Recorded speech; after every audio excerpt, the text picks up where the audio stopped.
सभी ऑपरेटर भाइयों को राम राम जी। अभी हम उत्तराखंड में हैं, यहाँ मशीन चल रही थी तो आया था साइट विजिट करने।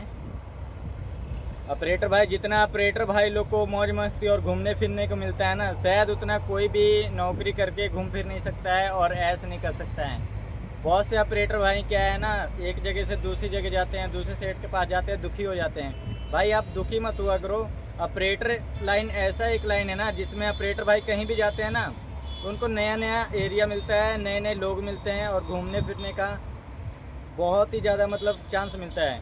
ऐसे नहीं रहता है। फैक्ट्रियों में जो काम करते हैं ना वो एक रूम के अंदर बंद रहते हैं और दुखी रहते हैं। भाई फैक्ट्री वाले वर्करों से आप बहुत ही अच्छे ऑपरेटर भाई, जो कि आपको घूमने फिरने का, नए नए साइट विजिट करने का मौका मिलता है।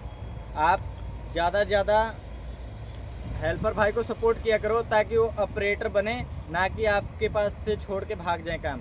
जय हिंद भाइयों।